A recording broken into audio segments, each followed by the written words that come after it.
सत्य की विजय हो, असत्य का नाश हो,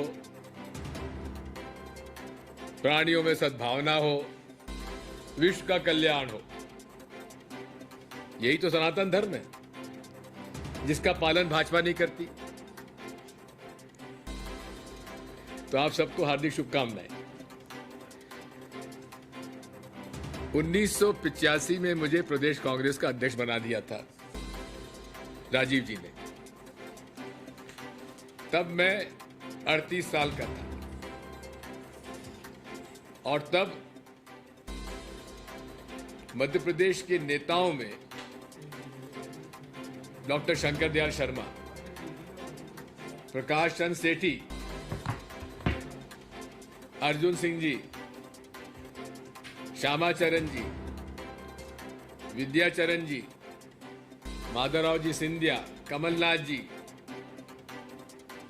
ये सारे बड़े बड़े नेता हमारे केंद्र में थे, राजीव जी की कैबिनेट में थे। और आप समझ लीजिए कि 38 साल का दिग्विजय सिंह इन सब के साथ हमको मिलके काम करना था। उस समय प्रदेश कांग्रेस का ऑफिस एक टिन शेड में हुआ करता था,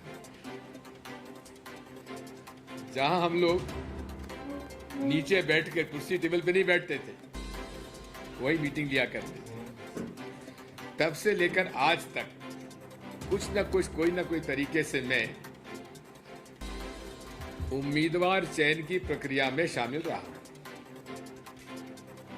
सबसे खराब काम है उम्मीदवार का चयन, क्योंकि जो भी उम्मीदवारी बताता है वो कहता है साहब 25,000 से कम से मैं नहीं जीतूंगा।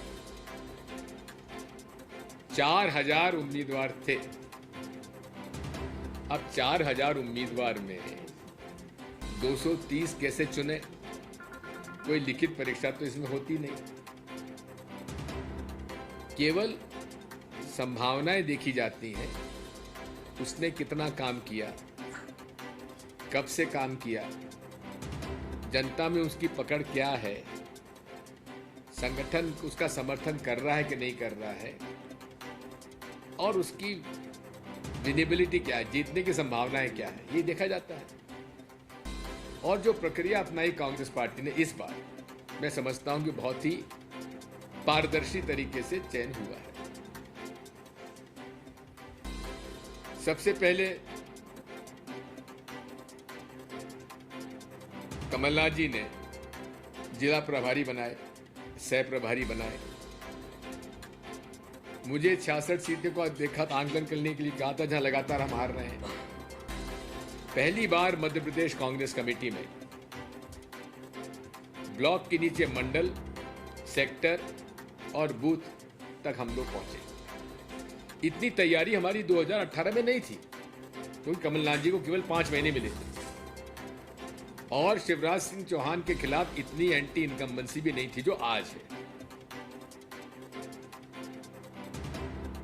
लेकिन इस चयन प्रक्रिया में लोगों का नाराज होना स्वाभाविक है,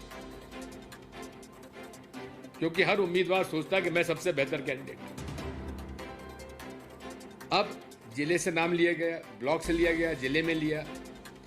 पहली बार एआईसीसी के प्रदेश की स्क्रीनिंग कमेटी, एआईसीसी की स्क्रीनिंग कमेटी ने जिला स्तर तक के जिला कांग्रेस कमेटी के अध्यक्षों से मशवरा किया है। कभी नहीं हुआ ऐसा मेरे राजनीतिक इतिहास में। मैं पीसीसी प्रेसिडेंट भी रहा, चीफ मिनिस्टर भी रहा, जनरल सेक्रेटरी भी रहा, एआईसीसी की स्क्रीनिंग कमेटी का अध्यक्ष भी रहा और वर्किंग कमेटी का मेंबर भी हूं।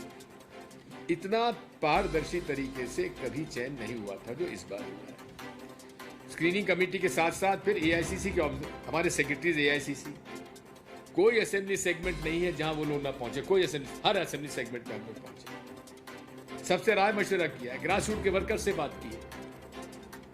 उसके बाद जितने आवेदन आए थे वो स्क्रीनिंग कमेटी के मेंबर्स को दिए गए और स्क्रीनिंग कमेटी के मेंबर्स जो हमारे प्रदेश इलेक्शन कमेटी के मेंबर्स को दिए गए और पीसी के सारे मेंबर्स थे x PCC president, x CLP leader, ex minister, senior लोग, यूथ कांग्रेस, एनएसयूआई, सेवादल, महिला कांग्रेस के सारे अध्यक्ष उसमें शामिल थे।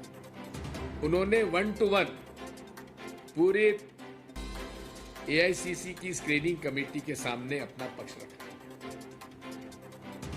कमलनाथ जी ने पिछले 1.5 साल पहले से हर असेंबली सेगमेंट का 4 अलग अलग एजेंसी से सर्वे करवाया।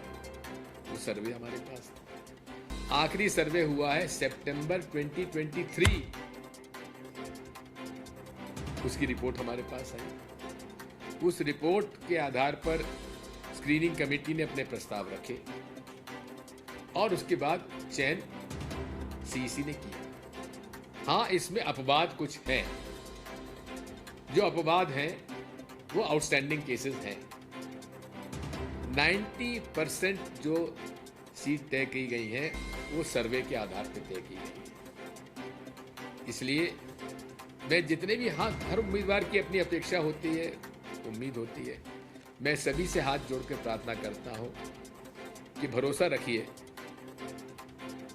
जनता सरकार बनाने के, कांग्रेस की सरकार बनाने के पक्ष में, बदलाव के पक्ष में दुखी हैं। कोई वर्ग संतुष्ट नहीं है, यहां तक कि आरएसएस का वर्ग भी इनसे संतुष्ट नहीं है।